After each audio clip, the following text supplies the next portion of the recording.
Guys, I'm going to show you a way to restore the look on your dash and on your doors for your Jeep. If you've gone off-roading and you've gotten mud everywhere, this is what it looks like when you've gotten mud everywhere. Okay? Got mud everywhere.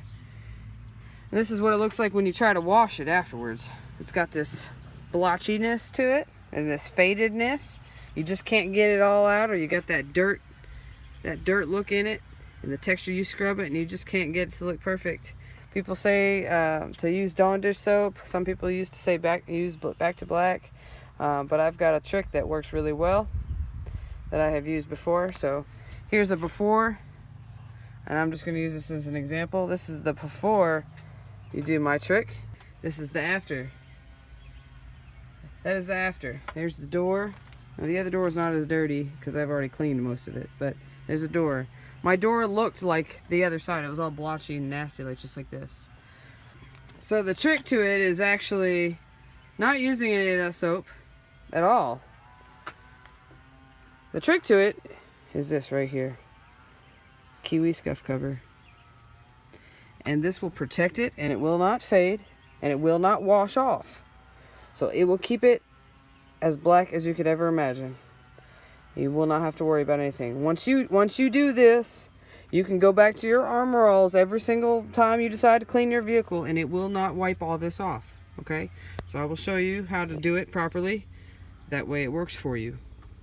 There's the two things you need. Just an old rag and Kiwi scuff cover. And yes, don't try to use any of the generic cheap stuff. The Kiwi is what you want to get. My hands are nasty right now, and that's because of another trick that I did earlier, which I'll show you. But you can trust me that this works really well. So this is what we're going for here. We're going to cover this up. It's going to look just like the other side. Get you a couple blotches out and start painting away. Paint away. Now you don't want it to be super thick. When you first start to apply this, there's going to be a lot that comes out. But don't squeeze on the head. Don't squeeze on the head of this until you start running out. Just take what's on it already, just like a paintbrush, and go ahead and paint away. And you can see the color already changing. You see that? Okay. I know everybody's probably thinking, that ain't going to work. It's going to wash off and that blotchiness is going to come back. And I can assure you that it is not going to happen. Okay?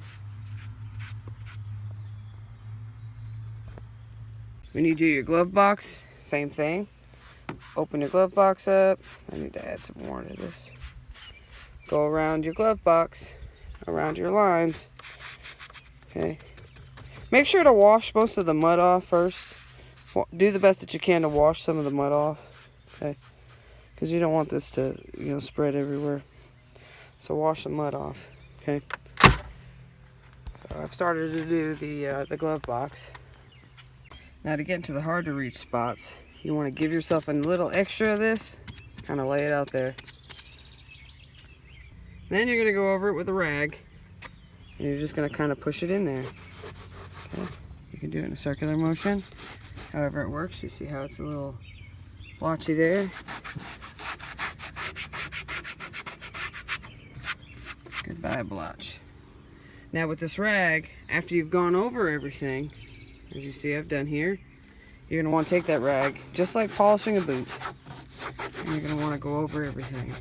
Put a little elbow grease into it, because this is going to let you know if you've not put enough of the shoe polish in certain spots, so you can go over and touch it up.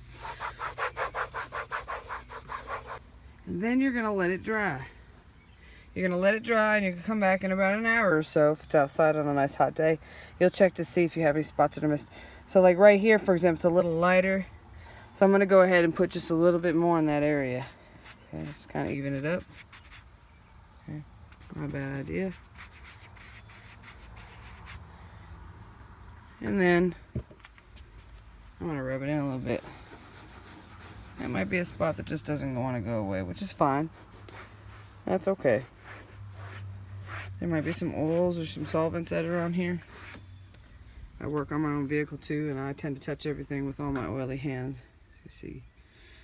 So as far as in here, it's the same deal. You want to give yourself some juice. It's kind of hard to get the brush in there. Do the best that you can with what you got with your brush. Take your rag, Go in there and rub it in. Okay. Rub it in, rub it in. That's all you gotta do. Okay. It's time consuming. It doesn't actually take a whole lot of time. But if you want to be perfect at it, it's the details. So it might take a little bit to get it to where you want it to be. But again, as I said, I can assure you, you will enjoy the look. It'll be right back to where it was instead of looking like that right there. So I've got to wash the top before and get rid of some of that mud. This is free mud here. I got to get rid of some of that before I start applying the scuff. But I wanted to show that to you so you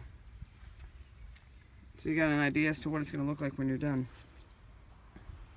So hopefully this helps you all get your Jeep back to looking pretty, whether it's to sell it, to show it, or just because you want it to be clean. Hopefully it helps you out. And you can rate and subscribe to some of my other Jeep videos and how-tos. Thank you for watching.